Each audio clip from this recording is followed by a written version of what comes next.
historia orotara, hauek dira gehiago gutxiago Gipuzkoan aktibo mantentzen zian trekitilariak eta batzuk gainera utzi xamartuta ere bai garai hartarako.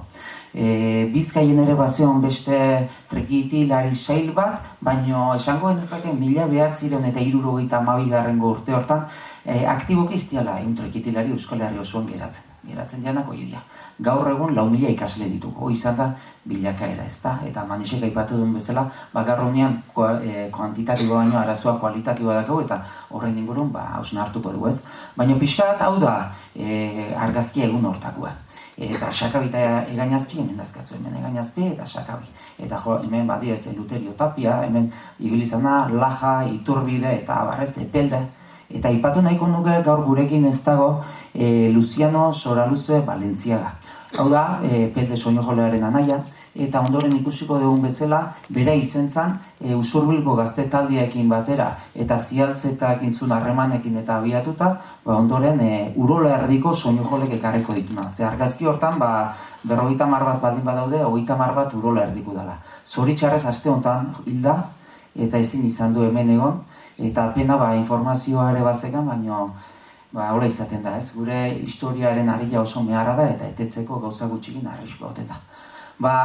Kontun hori izan da, bi ataletan bandatuko deula esan duitzadila, eta nire kasuan egingo dugu, 1972ko egun hortarako hurbilpentsuak, eta 3 puntutan bandatuko dugu, ezta? Batetikan, hurbileko kontuak askotan zein urrun edukitzen ditugun, abia puntu hori zentzan lan honena, ondoren begirada finduko dugu, ze historia egiterako orduan guk egin gabe dakau, baina gurila eginda etortzen zaigu beste leku batzutatikan, eta pixkat begirada zorroztu beharko dugula gure historia egiteako orduan, eta 3. Pixkat trekitixa behin begirada findu degula, liburu honen hurbilpen bisa nola enfokatu dugu ikusiko da. Abia puntuak indaziko naiz.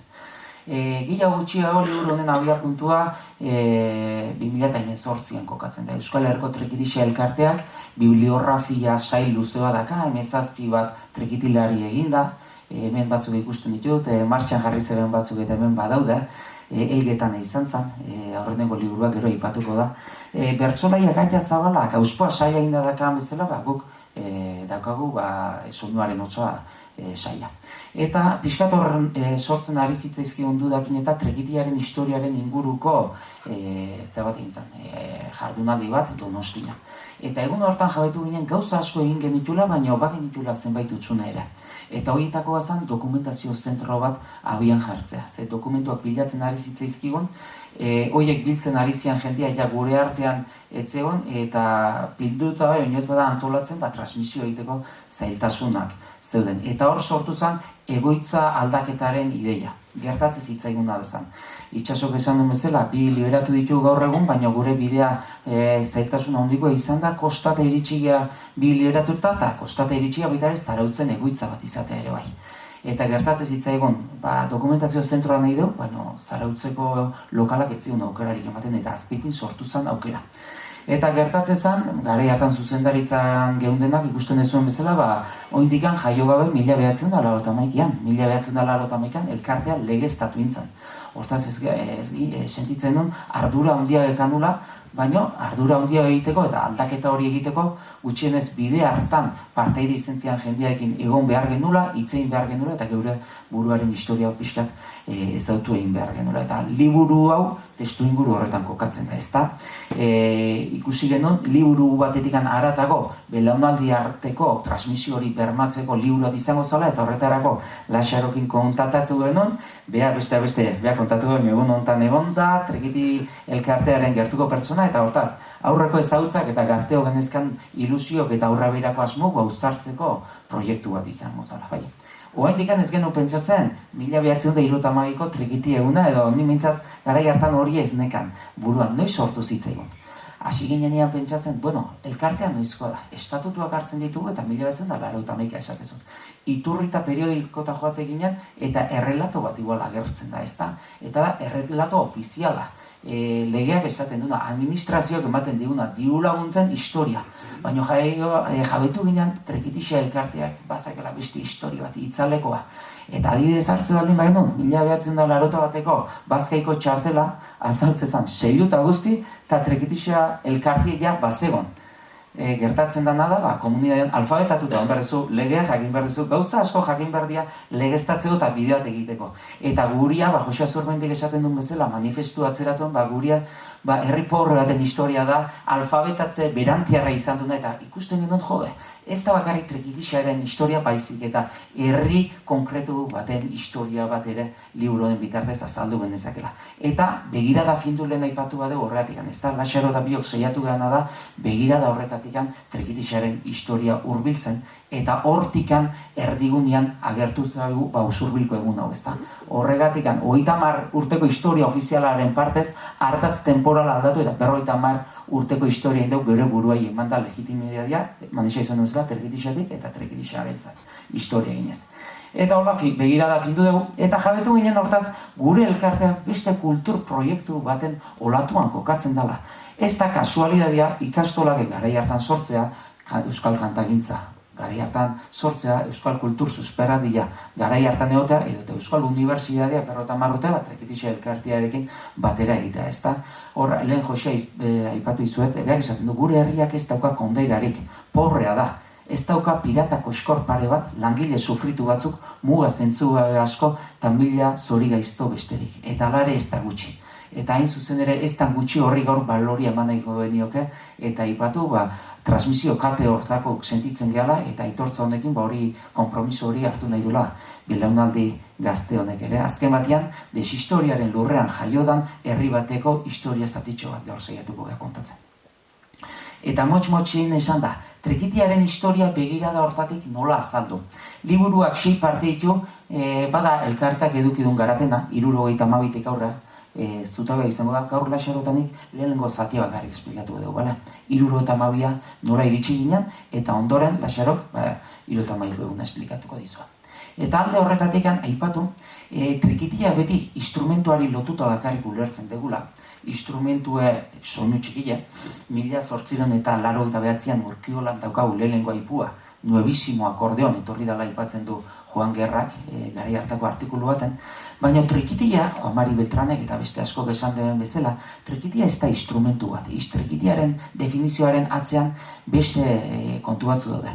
Eta beste antropologo ofizialei legitimidadea eman beharrean geureari eman ezkio adiez Gregorio Mujika. Gregorio Mujika da, Fernando Amezketarraren lehen bibliografia egintzuna. Are Trikitia modu ontara definitzen du 1923an, eta esaten du.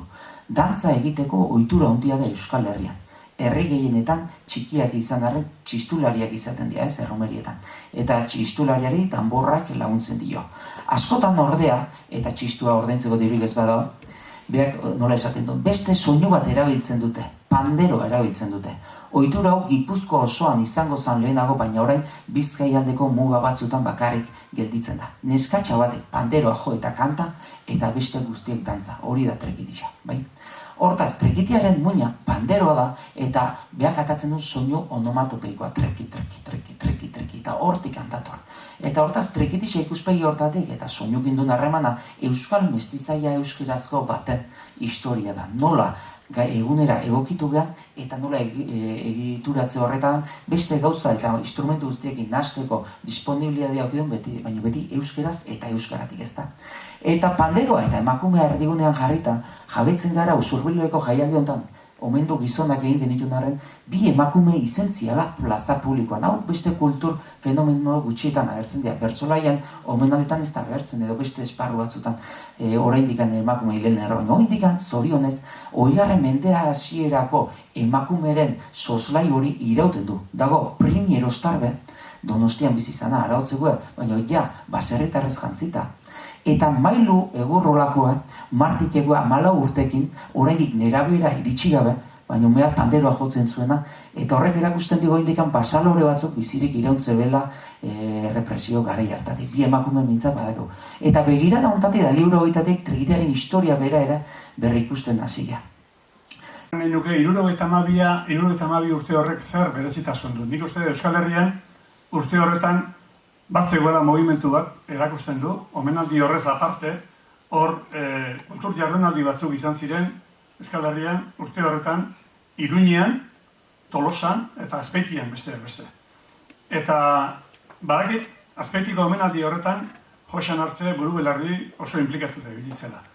Eta, bueno, eta entzun da baita ere, Usurbilko hau antolatzeko orduan ere, tartean ibili ote zen, bera eta bere anaia, eta baita gero pixka bat lehenera jota, nondik gatozen ikusteko, ikusiko dugu baita ere, Jose Mari Iriondok eta Loiola irratiak garai hartan, 71-72 inguru horretan lanean hasi zenean, soinuari eman zioten lekua, soinuak izan zuen arrakasta, eta hori dena, azpimarratu nahi nuke, Jose Mari Iriondok nola sortu zituen Agirre Frankorekin batera 70ko hamarraldiko txapelketak.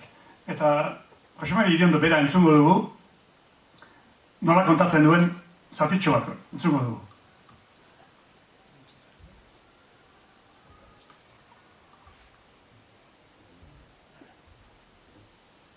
Ietan Gipuzkoan. Eta hori tokatu zen irailiko festatan, eta gainera Franco irailiko festatan, jakina Kontxako bandera entregatzea etortzen zen garai hartan. Eta orduan ez ginen ausartu. Eta 70ean izan ginduen aurrera. Organizatu behar dugu. Eta jakina denak urrolandeko trikitilariak. Harik egin dituen eginalak, Bizkai aldera hotsegin, da jendea animatzen, baina denak kale eman zidaten, da urrolandeko trikitilariak izan zidatenak. Guk ez genuen uste, baina Trinidadeko plaza bete azkenin pentsatu ati itxi eta sarrera ikitzegoela jarri behar izan zen. Zenbat, 1600-1700 Trinidadeko plazan, silatan, han ez da holkirik, denak silatan. Eta jendea sartu zen, eta hori izan zen, guretzako, niretzako 72ko otsaileko bertsolailena deskubrimentu bat izan zen, bezala hori izan zen beste deskubrimentu bat. Eta hor zeuden, jende asko, ze pasarri parkeri, ze emangote iguta hauek eta juntzienak, baina beste asko Josean Artzetan. Josean Artzen neharritu zuen. Trinidadeko plazako jaialdi ikusita. Xabier Letek gero pandero joliaren plantak egiten zituen. Hori gelditu zean erotuta. Hori izan zen, xok bat izan zen, zeak, 70ko, zea, ez zuten ustetak, jo. Eta horren ondoren, etorri zen, gero txapelketa horrek izan zuen arrakastarekin, eta hor implikatuta egotea, bai Josean Artze eta bai beste Usurbilko gazteak ere zerbait egin nahian, hor ikusten duzue, txapelketako argazki hori, Trinidad plazako hori, eta hor azpeitiko musikaria Jose Mari Altuna, Xabier Lete, Josean Artze, horiek nola tartean ibili ziren txapelketa horren inguruan. Eta 72an Usurbila hori ikarri zutenean, hor topo egin zuten baita ere Sakabita Egainazbi aukeratzearen arrazoia garai hartako horko lehenengo txapeldunak izan ziren, eta Sakabita Egainazbi omendu zirela esate dugunean movimentu oso bat nolabait jarri zela hor martxan, eta herri bat ikusi zela trikitizalea zena, Usurbilen ere alaxi bildu zen, eta ikaragarrizko eguna izan zen hori. Eta horrek ekarri zuen, trikitilari egun honetan Usurbilekoa lorpen bat izan zen, eta omenaldi egunari dagokionez, informazio iturri izan dugu, Jose Lu Aranburu, hemen aurrean duguna, bera antolaketan ibili zen garai hartan Jesus Artzerekin batera, besterik ez bada taxista lanean, eta hor egindako gauza horietanak asko gogoratzen ez baldin bazituen ere, gu ikuste dugu horrek bultzada bat eman ziola. Eta gero, tartean ibili zen baita ere, Valentin Aldalur zialtzeta, eta harekin batera, tarteka, pandero jole ibiltzen zen, ointxe esan dugun, Luciano Soraluzte, porrutxo izenekoa, eta berak, bere bideo baten kontatuko digu, nola pentsatu zuten hori egitea, eta nola bere aiek zelan egin zuten.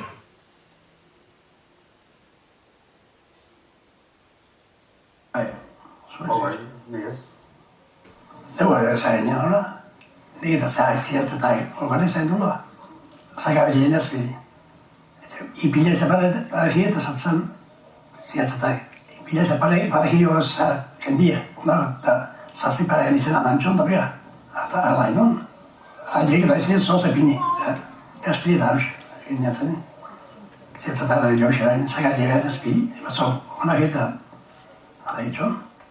Nio zumila zuen maazta ez egin txan, ego beti jaia atxaldin etxoa, kontu egin da, han ez txago. Hautzen, omenak etzatik handiak behar urtero omenak etxoan. Zige kisto zen, lehen ozak, nire uste bero zakaztea digin zitanak binira. Egun horretako beste berezitasun bat, Usurbilgo parrokian, garai hartan Julian Azpiroz, beraztegia rapaiz frankista omen zen, ez omen zen, baita oso trikitizalea, baina aldi berean aregin batera baita ere bazen koajutore gazte bat, Mikel Atxaga, orduan, eta norgehiagoka desuntea izan omen zuten parrokian herrimeza jarri, ala ez jarri. Eta azkenean itxuran ez Mikel Atxaga irabazi zuen, ze egun horretan Inpernoko Ospuak eliza bete bai zuen, eta altarean soinu joleak jotzen entzutea, eta hura ikustea, jende askorentzat, ikaragarrizko zirrara izan zela, hori Antione berak kontatu izan dit, eta, baitzak gutxienez, pausuak horrela eman ziren.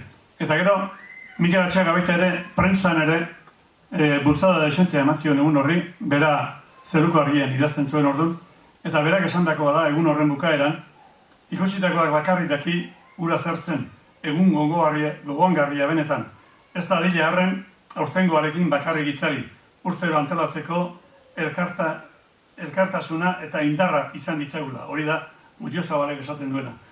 Eta, Usurbilen gari garen ez gero jarretuko du beste zera batekin, baina hor bada sakabite gainazpi nunbait oso etxekoa ziren Zumeta Tarren artean. Eta Txokoaldeko Zumeta Tabernan erretiratzen omen ziren hemengo San Esteban jaietan eta eguna pasatzen omen zituzten. Eta bada, gertakari bitxi bat hor, goizeko ez dakiz zer ordutan, Xakabi jaikita zebilen zerbaiten bila. Eta orduko etxeko Andreak zantzion zertzabitz, Faustino, eta hemen abil, arratoia dabil gure gelan, eta hori akabatzeko zerbaiten bila. Da, arratoia ez, trikuak ziren. Bezperan, nonbait Txokoaldera ekarri zitu norbaitek urrungo egunean jateko trikuak, eta triku horrek nonbait askatasuna bilatu zuen, eta haienko hartuan bilatu zuen babesa. Horrela goxe bitxikeriak eta Usurbilek ekartzen dizkegun irudiak dira. Eta horrez aparte, hor Atxagak esandako jarraipena izango ote zuen, Usurbiko gazteak lagundurik Loiolako gazteak antolatu zuten urrengo urtekoa. Eta urrengo urtekoan gainera ez bikote bat, ez dakit, 4 bikote edo zer Urola Bailarako trikitilari zaharrenak omendu zituzten. Eta hor Jose Mari Iriondo berak ere parte hartu zuen, nahiz eta langintza hori gehiena Esteban Larrañaga eta bere lantaldearen inguruan gertatu zen.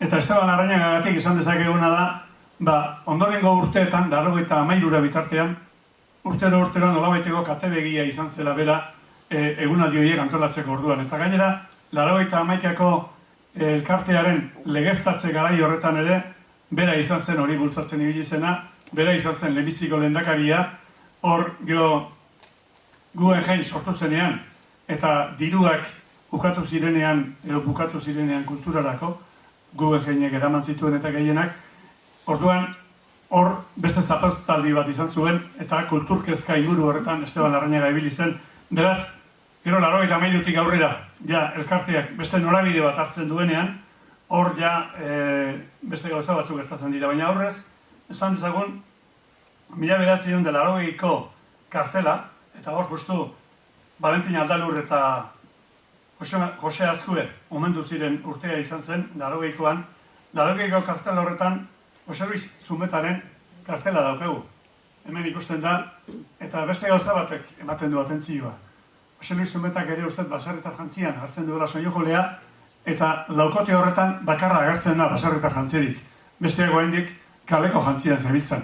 Orduan, folklorearen ikutu hori sartzen hasia zegoen, eta uste dugu, gure irudipena da, hori txapelketak, berak ekarri zuela txapelketan, urte horietan edo ondorengo urtetan, ia derrigortu egiten zituzten trikitilariak horrela jantzita joatela.